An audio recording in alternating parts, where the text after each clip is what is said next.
tell my inner child I'm sorry for everything you had to go through. It started as a child. I wish that I was stronger in situations that I had to go through. I'm trying to press it now. Welcome back, you guys. This is the 4th episode of Talks with Two, and today I got a very special guest, Tyree, in the building today with me. Thank you for having me. I'm happy to be here. How you doing today? I'm doing well. How about you? Man, I'm doing good. I'm glad we can finally sit down. We can finally talk and get into some stuff. So just introduce yourself. Yeah, long overdue, by the way. I'm happy to be here. My name is Tyree, and I'm currently, living out in D.C., based in Nashville. That's where I'm living in D.C. I'm from Nashville, Tennessee originally. Tua and I went to school together, elementary, and former, collegiate athlete, played D1 football at Georgetown, and I'm also, finished my master's degree at Georgetown as well. So, 23 with 2 degrees. Had a whole experience playing college ball and starting my own brand, Visionary Legends, digital media platform as well. And, also with this Boulevard grind, connecting with, Black students from across the country and giving them access to mentorship. So it's been doing a lot of things, always involved in different things, staying busy. But, I'm happy to be in town and connect with you for sure. Man, I really appreciate it. Y'all, this is way overdue, way overdue. We both doing some great things. So let's just talk about your upbringing in Nashville.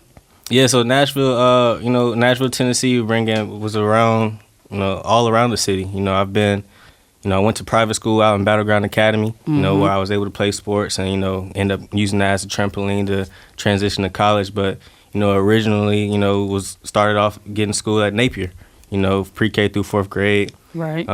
So I'm still involved in the community. I go to church right there in the community as well when I'm in town. But, I've lived all around the area. But, home is, Nashville, is what I call home. Right. So what sparked interest in football, like your football journey? Yeah, just sports always has been, a very, core principle in my life. Like, I've always been involved in athletics. Growing up, being around a community center, everyone is doing something active, either hooping or throwing the ball. But, my parents had me in sports at a young age. I used to play for Una Bears. Shout out to Una. Really a real legacy and dynasty in Nashville, for real, if you know about Una. Everybody hates on us, too, so you know what that says. Yeah, definitely, because, we was in elementary school, 3rd and 4th grade, Napier Community Center, man, we ran all the way through there, man. We was doing a lot of stuff. We had a good childhood. Yeah, we did. We did. So let's jump right into college life, because I know D1 football, that's good. Like D1, I don't really know too much about sports, but I know D1 the best of the best. So let's get into the college journey and being a D1 athlete. Yeah, so, I ended up, signing committed to play at Georgetown, and we Division I, but, we're not FBS. We got FBS and FCS. So, the video game has, all the SEC teams and Big Ten, all those things where, I didn't play against those schools, but I am Division I. So we like the championship conference level. So, but it is still Division I. It's still the highest level of competition. But, my school being at Georgetown, we have a high level, a high standard of academics as well. So, for somebody who, like myself, like I'm not 6 foot, I'm 5'7", very much an ordinary sized dude. But I had skill and was fortunate enough to play Division I. So, I surpassed a lot of expectations, even my own, when it comes to, taking sport to the next level from where we from. Like I said, I'm a small kid, and I was able to do something like that. So, just when you coming out of that journey, you transition, you gotta give yourself a pat on the back for, what I was able to do. And, jokingly, I was talking to my mom the other day. I was like, Mom, I'm sorry, I ain't go pro. Like, just joking with her. But, like, I have 2 degrees, and I'm 23 years old, and I use sports, as my avenue to take me to where I want to go. And that's something that, we can empower a lot of people from where we're from to do. You don't necessarily have to be, I ain't had a guy size to be 6'2", you know what I'm saying? But, a lot of kids, you can use your gifts, and use it to take you places. And, I'm just fortunate for, what the game was able to do for me. And I feel like I can relate because, as you know, music was all music was everything to me. But now fast forward, that was my stepping stone into doing this. Right. So sometimes we may think we want to do one thing, but that one thing is that stepping stone to our, our journey and to also, something else. Yeah, also the stepping stone, I was just reading about this the other day, but it's a stepping stone. It's also like a development because in order to get to where you are now, like the work you was putting in, you had to morph into somebody. Like you had to evolve and to become a certain type of person, to become who you trying to be to go to the next level. And like the grind, it's like I think about the investment, like all the hours I spent like working out, trying to be the best athlete I could be. And all the hours we spent in the studio, you late nights, making beats from scratch, networking, doing everything. You was there. It's like we invested all that time, but it ain't lost though. Like even though I'm not catching classes on Sundays, right. That grind and that work ethic and like, who we had to become to get there, like it was worth it still. So it was because everything that I learned while doing music, whether it's the graphic design, the beats, the music, play into what I'm doing now. Like I needed that experience. What were the specific challenges that you faced while being a D1 athlete? Man, great question. Unfortunately, I faced a lot of challenges as a Division I athlete, and I think this is also a great reason why I'm here. A lot of mental health challenges and physical. As soon as as a freshman, I tore my ACL and my meniscus as a freshman at Georgetown, and that was hard. That was to an athlete. That's the scariest thing in the world. Torn ACL, and of course, I have been a superstar athlete. My whole life. So literally. I had dealt with injury before, but nothing that required surgery. So my freshman year out there in DC, I had to have surgery, and that was a very hard time. Like just mentally, it started like a real down spiral, and then COVID hit right after that. So 2019, I had surgery, and COVID hit 3 months after, and it was COVID and injury, and then I also, Georgetown, we not being a top 5 conference D1 team, we got sent home during COVID. We weren't playing. My team didn't have a season. We missed that whole year and a half of development. We didn't play, my team specifically. So, that set us back as a program. When we came back, a lot of people don't really understand that, when you missing all of that development, you're missing a whole lot. And we was the only one in our conference not even playing. So that was challenging as a player, you like, dang, I need to go to another school. I need to do something else. But I'm also at home, still taking online classes, still trying to rehab my knee, Right. And this during COVID. Like, people ain't go to college and get a degree during the pandemic. Right. Like, it was very hard. As somebody who got a degree during the pandemic, and how many people going to say I did? Class of 2020 didn't even get to graduate, for real. You feel me? In high school. Exactly. So, the injuries, the ACL injury was definitely a big challenge for me. And then, not only the injury itself, but what it take to come back from it, Right.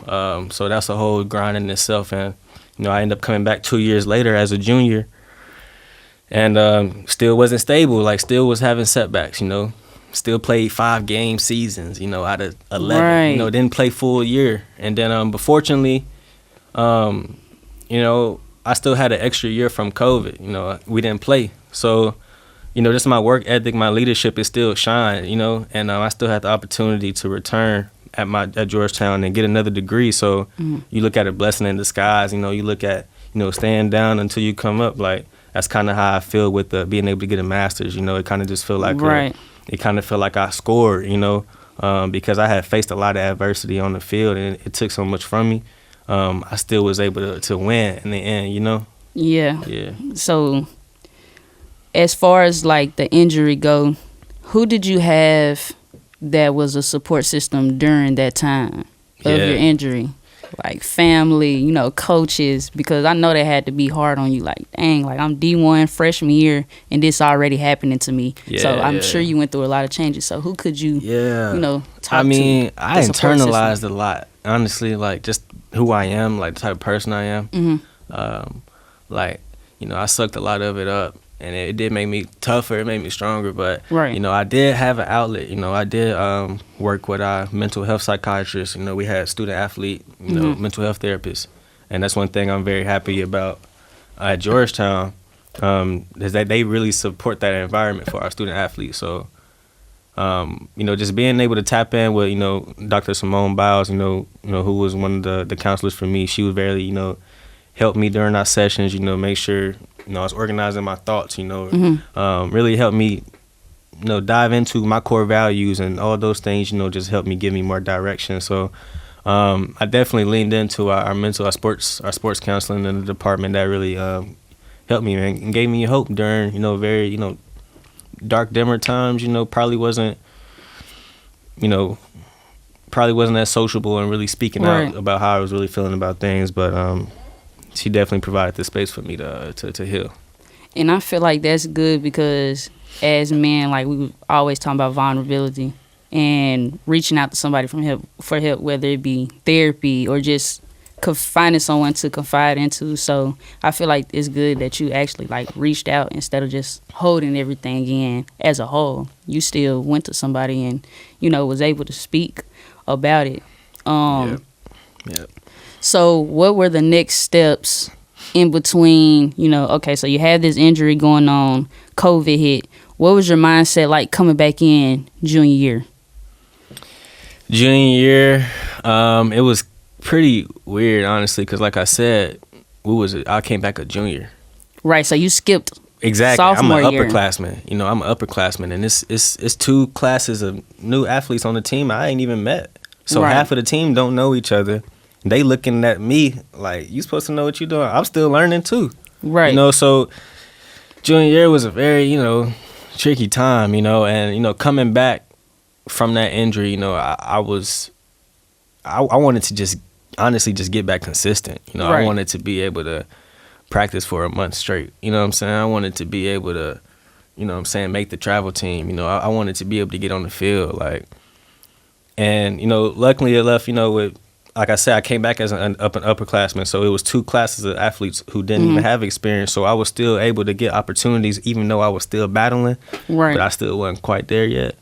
So it was more so like my senior year, and that I was really, like, hey, all right, I'm back on my feet, and but unfortunately, I just kept having these setbacks, and so like even when I came over the ACL, like I did come back from it, like I was good, my knee wasn't having issues, right, but it was like the compensation from my body, other parts of things like my my soft tissue or something, and then my feet. So it's just like, if it wasn't one thing, it was another, and it just kept coming. So it ended up becoming like not even about the ACL. It was just about this things, other injuries, coming on board.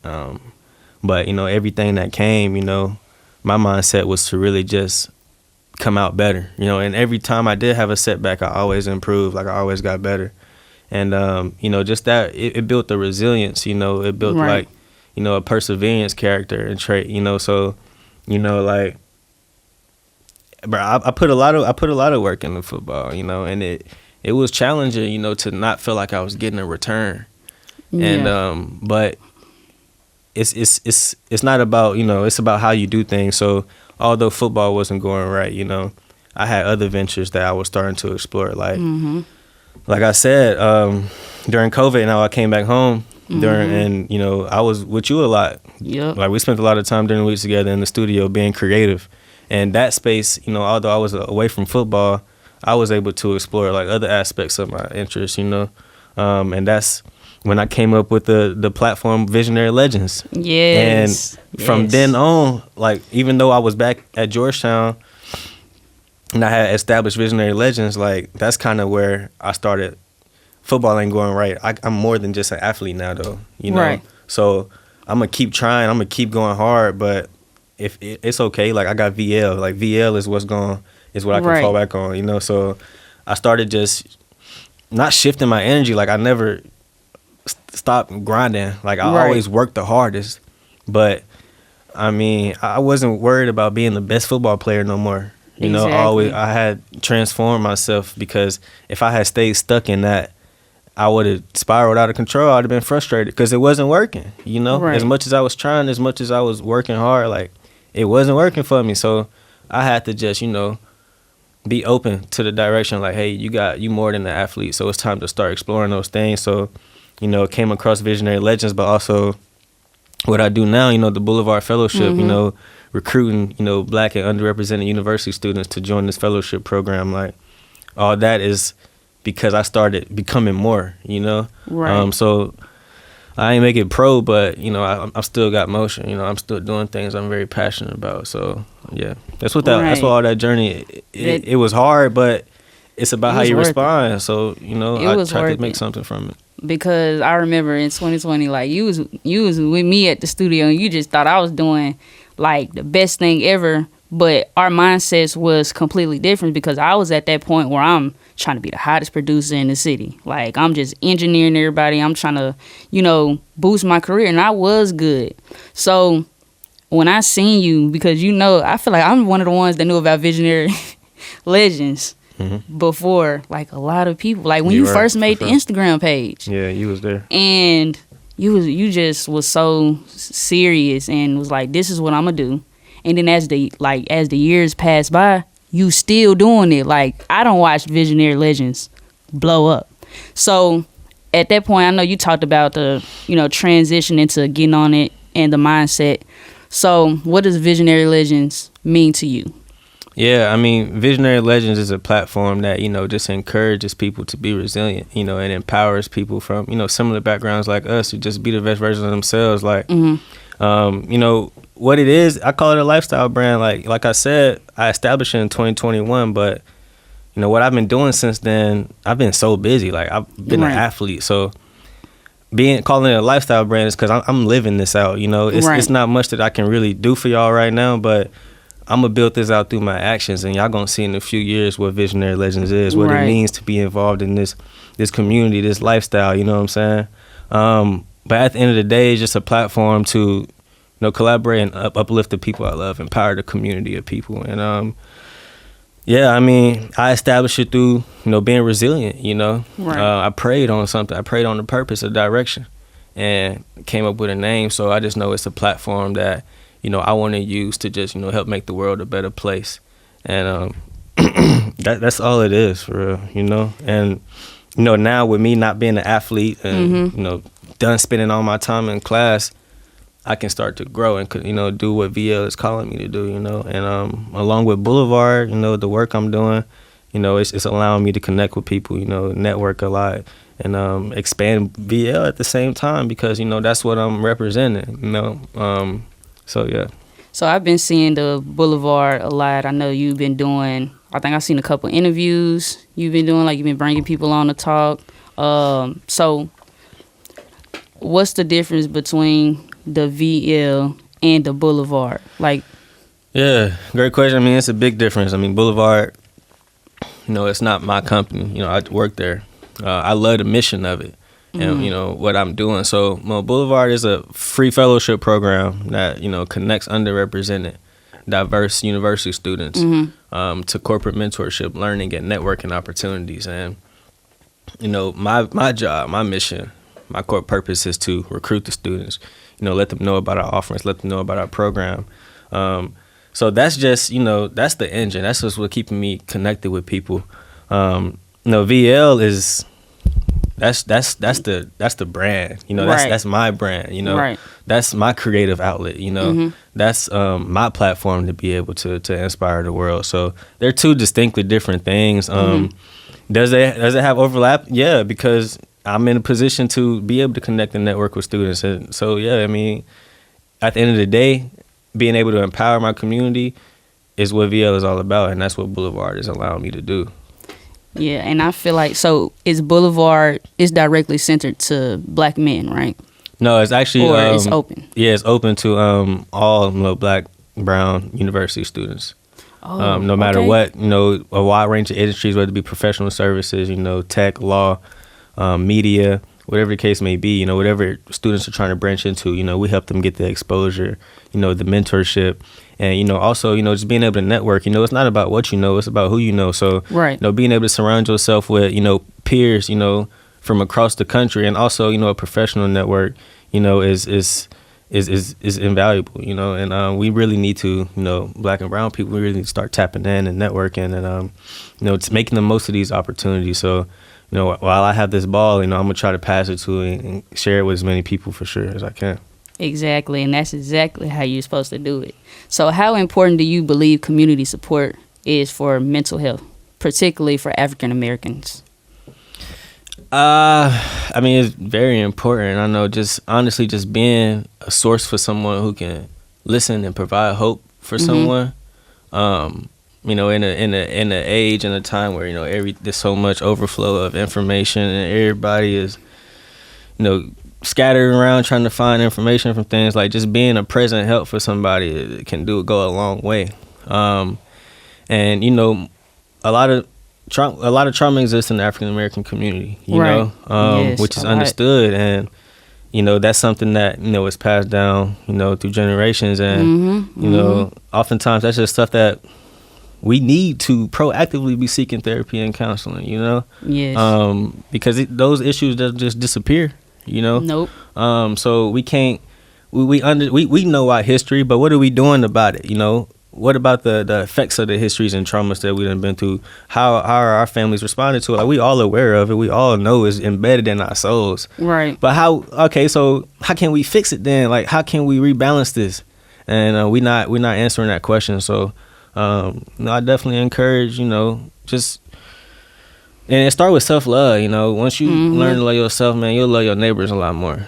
And you can be that source of hope, you know, that ear for someone who you probably didn't even know needed it. Exactly, because that's kind of what I'm doing right now. You know, being in the chair versus being the one that's being questioned, interviewed about what happened to me. It definitely feel good to be able to hear other people's story and how they cope with it. Because how I cope with my situation, you know, you cope with it a different way, but I'm learning something at the same time. So as much as I'm doing these interviews, honestly, it's therapy for me. Yeah. Like, I mean, it'd be crazy. I am trying to hear you too, though. You know, I know you're trying to ask me questions, but that's why I was asking you before. You try to do a spinoff. You can tag in. You can tag in. All right, cool. I mean, update me on your journey of recovery. I know you have experienced some adversities while I've been out of town, and I mean, missed a lot of time. I miss a lot. Ooh. And I don't know if this is 4 or 5 years. I know this is 3. 3? Yeah. It's only been 3? Yeah. Oh, damn. It feel like I don't 4. know if this conversation needs to be had, like, you know, off the camera, but Oh, you know, if you ain't seen my interview, I don't put caught everything out there. You know, I don't put everything out there, but I ain't gonna lie. You know, really the transition started after I got shot, bro. Like, being shot, doing your job, doing something that you love to do, which was music. It's just a whole different ball game. And for me, I made it. Like, I got shot in both of my legs, bro. And you know where we from, people don't make it. J.C. Napier getting shot, like, a lot of people died. I lost a lot of friends, a lot of family from violence. You know, and being an innocent bystander, it kind of just shaped me. I was definitely upset about what happened to me. Nobody got arrested for shooting me at all. They didn't pursue any leads. The people I was with, man, they chose not to cooperate. You know, and I'm thinking that the guys, like, I'm in the studio, you know, I'm in the studio life. So to me, that really hurt me. After I got shot, I stayed low for a minute. Like, I didn't want to go back to the studio no more because I got shot at a music video shoot. I'm part of the camera crew. I wasn't even in the video. So somebody came through, shot at them, and then I got hit. And luckily, the bullet hit my fibula bone. I got hit with like a 9mm and a 4.5mm in my legs. And I figured, what is my purpose? Because I'm here. I don't watch my homeboys get shot after I got shot and died. So at that point, why am I here? What's my purpose? I made Trauma, which was the album that I made after I got shot. And I basically walked them through all the trauma that I had after it, like whether it was good or bad. Because sometimes I was happy, like I had people telling me, just be happy you still alive. As if I couldn't, you know, cry about it or couldn't feel some type of way about it. So I had those people, and then I had them friends. It's like, oh, no, we finna go do this. We finna go do that. And I'm just like, bro, that wasn't even my beef. I got stuck in the middle of somebody else shit that didn't have nothing to do with me. So just having those, you know, and then I had those support people like, it's okay to cry. Like my mentor of my nonprofit, because, you know, I'm a board member of a nonprofit now. Well, you probably didn't. But now you know. But now you know I'm a board member of a nonprofit now. And awesome. She was like, it's okay to cry. So it took me about 3 weeks after I got shot to really just sit there and just cry about it. Feel okay with crying about it. And after I cried, I made the album, and that's when I turned pain into passion. So now I'm speaking for the people that's done got shot and done survived. So now they feeling that. So now my music is actually speaking something. You know, my rap name was K Savage. Back when I was 15, I created that name. I just felt like, you know, I knew I wanted to do music, but it was a hobby. I didn't have no meaning for it. So fast forward now, you know, I done opened up the studio. I done did events, and I'm going around to the middle schools in Nashville, testifying, telling my story. And we got to a point where it was just like, Brandon, how can we make Savage positive? But could you really make Savage positive? Mm-mm. Couldn't do it.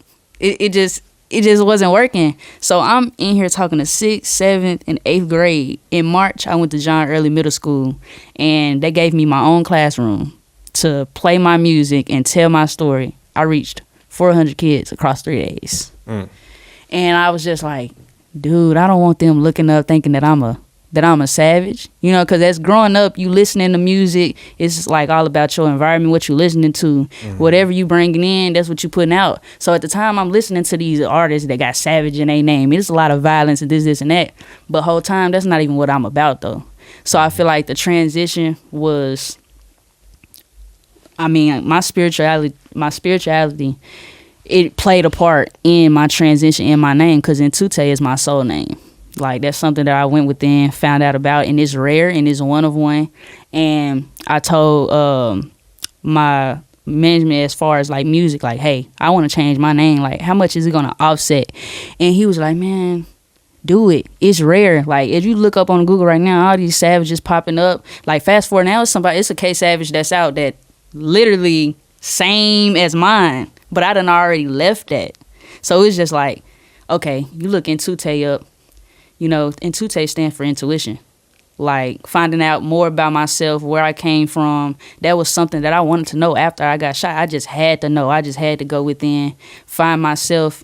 And I made a song called Inner Child when I spoke about sexual assault that I went through, being young, spoke on me and my mother's relationship, how we don't have a relationship because of what happened, just not having her as a support system. So I put everything into the music, and what I poured into it, it started to come back to me, and that's how Intute was born. So fast forward now, I started Talkz with 2, and it's just like, you talking to 2. And it was very hard because a lot of people know me as K. A lot of people know me as K Savage. So it's hard going through the transition, man, because some people just looking at me like, what the fuck? And then you got some people that's paying attention to the journey and is commending me. But some people that's hating. Because I do a lot of things. Like, I done jumped into the podcasting bag, and, you know, like, damn, K need to choose what she want to do. Why can't I do all of it? You can. You know, so that's just my journey, but just finding me, wanting to be rare, one of one, being into spirituality. I'm real big on spirituality. Putting myself into the right environments, and when I spoke out about what I went through, a lot of people came in my DM and was like, I went through the same thing too.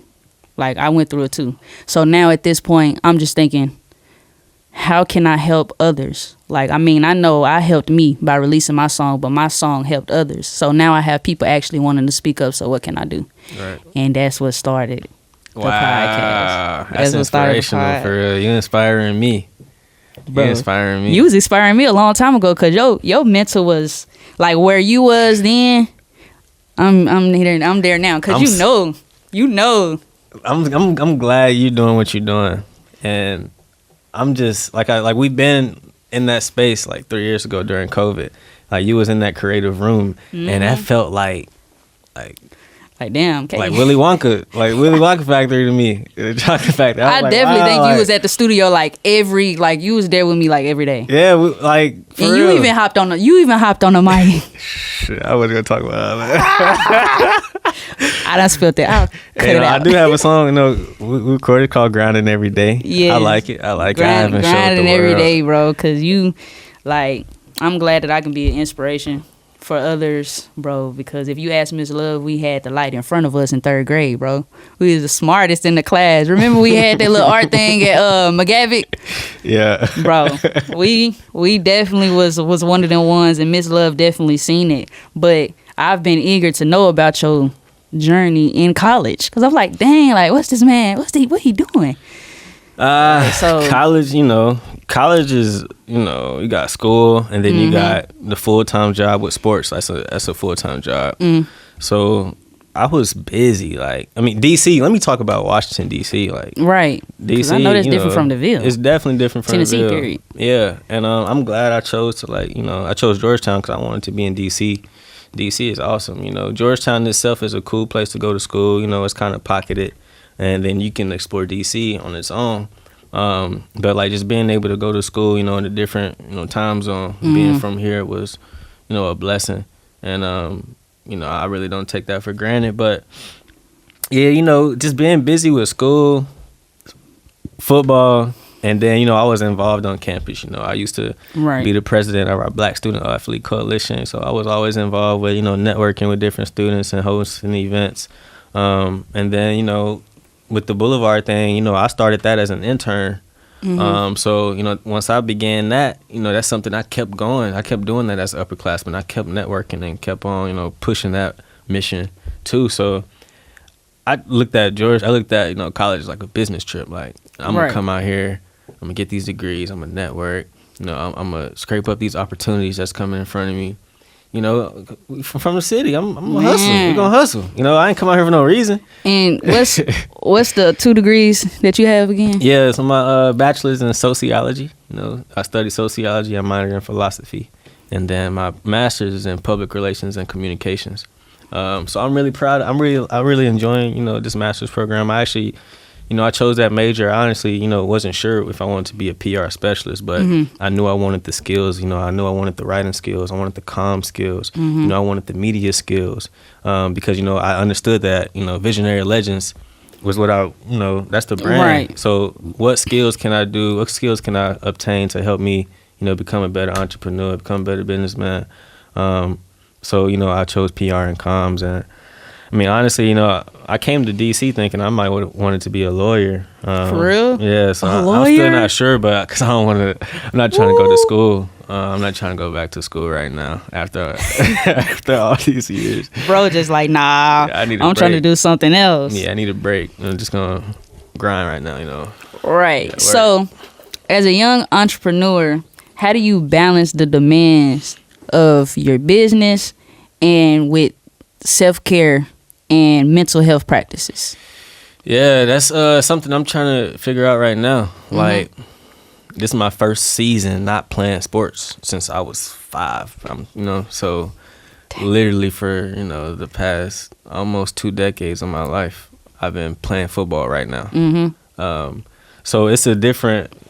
I'm exploring different sides of myself. You know, it's a new life. It feels. Because now I'm trying to figure out, you know, what's life beyond ball.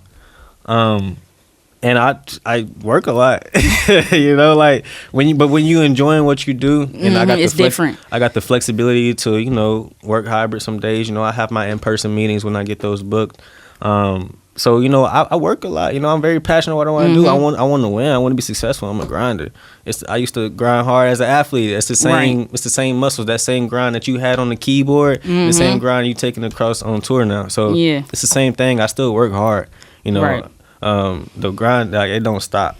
But it do be times where it's like I gotta pace myself. You know, you gotta pace yourself. Take care of yourself. Have discipline. Yeah. So. Really just trying to, you know, work on, you know, organization, you know, scheduling my stuff out correctly, you know, and better. I my definitely days need right, help with that. Including reading time, you know, time to stretch, you know, exercise, you know, all of those things. You know, I'm still regularly exercising. You know, I'm not gonna stop. Gotta stay fit. Gotta stay fit. So, for sure. you know, exercise is good for my mental health. So I definitely, you know, I'm staying on top of that. That's good. And reading too. You know, I was just reading before I pulled up over here. So I like to read a little bit too. I just started reading, but knowledge is power, bro. Mm-hmm. It is, because I'm learning so much. Who are the role models, in your life? Like, who did you look up to, whether it be family, athletes, anybody? Yeah, man, start with just my family. I come from a great bloodline on both sides. So I admire my mom. I admire my dad. Mm-hmm. I admire my grandparents. My family are super smart. Everybody's smart. Everybody hustlers. Everybody, good people. Mm-hmm. So I admire them. And then I had a lot of support from my community growing up. Church family and neighborhood people. So my trainers. People who worked out with me a lot. And just supported me and coming to watch my games. A lot of the big bros and unks from the community and Mm-hmm. neighborhood. I have balanced support. Like I would, I can't sit here and spell everybody's name out, but I'm definitely surrounded by a lot of love from my neighborhood and my family. So, and I find inspiration from everyday people. Of course you got celebrities and people on Right. TV who feel inspired. But I'm inspired by people I know as well. I see how people.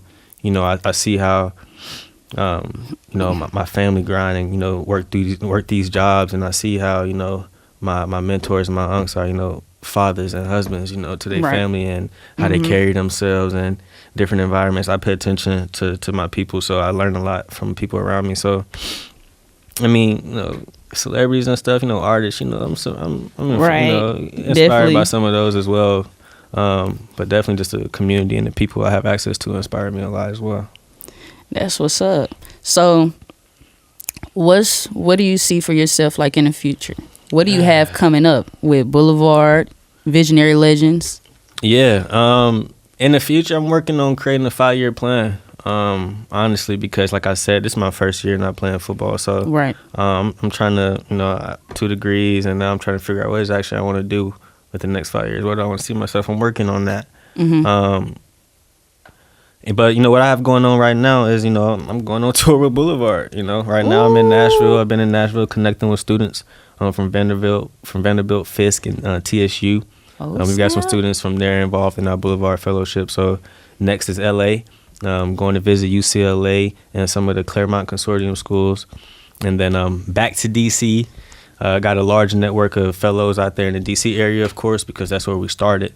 Mm-hmm. And then planning for either Atlanta or Philly as well. And that's all within the next month and a half.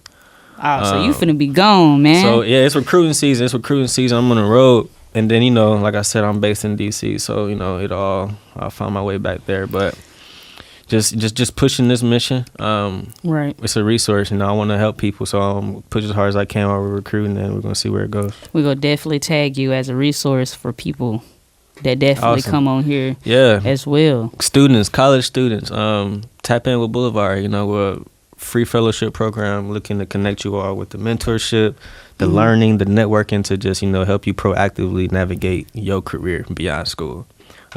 Professional development, everything. It's a great experience, a great community. So, be sure to tap in and learn more for sure. For sure. Make sure you guys do that. And as we close, what advice would you give to, young athletes who's in college, might have went through an injury, basically following in your footsteps? What advice would you give them? Of course, I'll just tell you, be resilient, and stay encouraged. Stay prayed up. It's God's plan, not yours. I chose to be a vessel of God's service, and he'll oftentimes, sometimes you might go through trials and tribulations to be a hope and be a service for someone else. So, stay encouraged. Stay resilient. That's what I say. Stay encouraged and be resilient.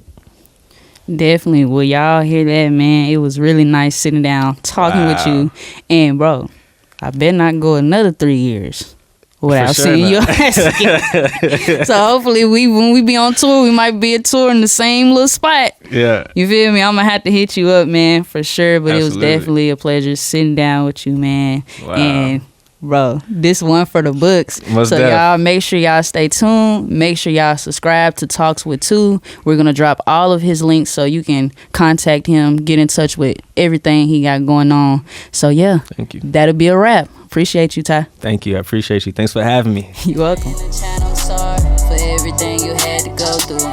It started as a child. I wish that I was stronger in situations that I had to go through. I'm trying to press it now.